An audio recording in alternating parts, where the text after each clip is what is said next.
El Señor esté con ustedes. Y con tu espíritu. Proclamación de la buena nueva de nuestro Señor Jesucristo, según San Marcos. Gloria a ti, Señor. En aquel tiempo, cuando Jesús regresó en la barca al otro lado del lago, se quedó en la orilla y ahí se le reunió mucha gente. Entonces se acercó uno de los jefes de la sinagoga llamado Jairo. Al ver a Jesús se echó a sus pies y le suplicaba con insistencia: mi hija está agonizando, ven a imponerle las manos para que se cure y viva. Jesús se fue con él y mucha gente lo seguía y lo apretujaba. Entre la gente había una mujer que padecía flujo de sangre desde hacía 12 años. Había sufrido mucho a manos de los médicos y había gastado en eso toda su fortuna. Pero en vez de mejorar, había empeorado. Oyó hablar de Jesús, vino y se le acercó por detrás de la gente y le tocó el manto, pensando que con solo tocarle el vestido se curaría. Inmediatamente se le secó la fuente de su hemorragia y sintió en su cuerpo que estaba curada. Jesús notó al instante que una fuerza curativa había salido de él. Se volvió hacia la gente y les preguntó: ¿quién ha tocado mi manto? Sus discípulos le contestaron: estás viendo cómo te empuja la gente y todavía preguntas: ¿quién me ha tocado? Pero él seguía mirando alrededor para descubrir quién había sido. Entonces se acercó la mujer, asustada y temblorosa, al comprender lo que había pasado. Se postró a sus pies y le confesó la verdad. Jesús la tranquilizó diciendo: hija, tu fe te ha curado. Vete en paz y queda sana de tu enfermedad. Todavía estaba hablando Jesús cuando unos criados llegaron de casa del jefe de la sinagoga para decirle a éste: ya se murió tu hija, ¿para qué sigues molestando al maestro? Jesús alcanzó a oír lo que hablaban y le dijo al jefe de la sinagoga: no temas, basta que tengas fe. No permitió que lo acompañaran más que Pedro, Santiago y Juan, el hermano de Santiago. Al llegar a la casa del jefe de la sinagoga, vio Jesús el alboroto de la gente y oyó los llantos y los alaridos que daban. Entró y les dijo: ¿qué significa tanto llanto y alboroto? La niña no está muerta, está dormida. Y se reían de él. Entonces Jesús echó fuera a la gente y con los padres de la niña y sus acompañantes entró a donde estaba la niña. La tomó de la mano y le dijo: Talita cum, que significa: óyeme, niña, levántate. La niña, que tenía 12 años, se levantó inmediatamente y se puso a caminar. Todos se quedaron asombrados. Jesús les ordenó severamente que no lo dijeran a nadie y les mandó que le dieran de comer a la niña. Palabra del Señor. Gloria a ti, Señor Jesús. Por la lectura del Santo Evangelio, sean perdonados nuestros pecados veniales. Por favor, tomen asiento brevemente. Vamos a meditar un poquito la palabra.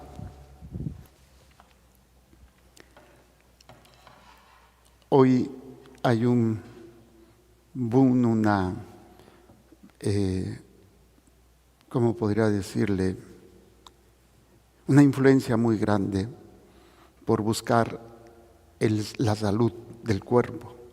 Y desgraciadamente a veces se ha enfocado mucho en la belleza del cuerpo de acuerdo a ciertos estándares, porque es difícil a veces quién decide y quién no decide la belleza de un cuerpo. Hace algunos ayeres me tocó compartir con una mamá que pues no se sentía a gusto con su cuerpo porque había dado a luz a varios hijos y su cuerpo pues ya no tenía la consistencia, tenía cicatrices, tenía, como les llaman también, estrías, flacidez, y ella sentía que ya no era bonita y que incluso a veces pues los familiares, los hijos, el esposo pueden a veces pues decir que o está muy gorda, o está muy esto, o está muy lo otro. Y recuerdo que yo les decía que el cuerpo que sirve, el cuerpo que se entrega, el cuerpo que se sacrifica por otros es el cuerpo más hermoso, porque tiene las cicatrices de haber dado vida, tiene cicatrices de haberse entregado. O sea, cuando no perdemos de vista la meta más importante de todo lo que hacemos, de todo lo que vivimos, pues entonces todo lo que se hace, sí, va a dejar probablemente alguna cicatriz o alguna pérdida o muchas pérdidas o mucho proceso de dolor y de sufrimiento. Pero porque todo tiene un objetivo, una meta. Yo estoy en un proceso de cuidarme cada vez más. Ya la edad, pues son 60 años, no me siento viejo, pero tampoco quiero engañarme diciendo que estoy joven. Pero estoy cuidando mucho mi alimentación, estoy procurando hacer ejercicio todos los días y puede ser que porque quiero estar sano, y no está mala la idea, pero lo que no puedo perder de vista es ¿para qué quiero estar sano? ¿Para qué quiero, por ejemplo, para qué quiero esta carrera? ¿O para qué quiero comprar esta casa? ¿Para qué quiero tener dinero? ¿Para qué quiero esto o lo otro? Y siempre pues voy a decir para estar bien, para mi familia, para esto, para lo otro, para mi salud. Y eso es bueno, es saludable. Pero tenemos siempre que buscar algo más allá que solamente eso, porque nos limitamos y al limitarnos perdemos mucho. Y esto es lo que hoy quisiera que meditáramos un poquito. Todo aspecto humano que vivimos, escuela, trabajo, etcétera, etcétera, relaciones familiares, tenemos nuestros propios proyectos, nuestras propias metas, que son, repito, no malas, que nos ayudan, que son bonitas, etcétera, etcétera. Pero siempre tenemos que ponerlo como meta principal, el entregarnos a Dios en el servicio, en la vida, para el bien de las almas. Esto debería de ser como la meta en común de todos nosotros como católicos, porque asumimos una responsabilidad, asumimos un papel, y ese papel es estar en el servicio de Dios por el bien de nuestra alma y el bien de las almas que Dios nos ha encomendado. ¿Hay niveles? Sí, hay muchos niveles de servicio y cada uno en su estado de vida va a ir descubriendo o tiene que ir descubriendo de qué manera. Y estos niveles pueden cambiar. O sea, a veces estamos en unos aspectos muy tranquilos, muy en paz, en una situación muy hermosa en la familia, que sea para el servicio de Dios. Otras veces tendremos que pasar por situaciones de dolor, de sufrimiento, de pérdida, de enfermedad, que sea para la gloria de Dios. Y así, cada uno de estos aspectos, no podemos nosotros quedarnos nada más en la solución inmediata o en el propio objetivo, que aunque pueda ser muy bueno, muchas veces o no lo alcanzamos o no siempre nos va a dar esa satisfacción. ¿Por qué les digo todo esto? Porque cuando uno sirve o cuando uno aprende o busca servir a Dios, siempre va a haber esos niveles. Y no porque tengamos que buscarlos todos, pero sí porque sabemos que esa es nuestra meta, ese es nuestro objetivo, servir a Dios en todo. Y en la carta que se nos presenta a los hebreos, a mí me llama mucho la atención precisamente cómo dar prueba de nuestra fe. O sea, como es la pregunta, ¿por quién estoy haciendo esto? ¿Para qué estoy haciendo esto? ¿Por quién? Por Dios. ¿Para quién? ¿Para qué? Para el servicio a Dios y la salvación de las almas, para honra y gloria de Dios y por salvación de las almas. Serían los aspectos fundamentales que podemos nosotros siempre tener presente, porque tengo que dar muestra, tengo que dar respuesta a la fe, o sea, a lo que se me pide. Y lo que se me pide como católico es que yo muestre mi fe en todo lo que hago. Y recuerden que mostrar la fe no es otra cosa que la escucha, la obediencia y la confianza en lo que estoy viviendo. El diferente nivel, si soy niño, si soy joven, si soy adulto, si soy anciano, si soy sano, si estoy enfermo, si me va muy bien, si me va muy mal, ¿sí? Y todo esto es precisamente dar prueba de nuestra fe.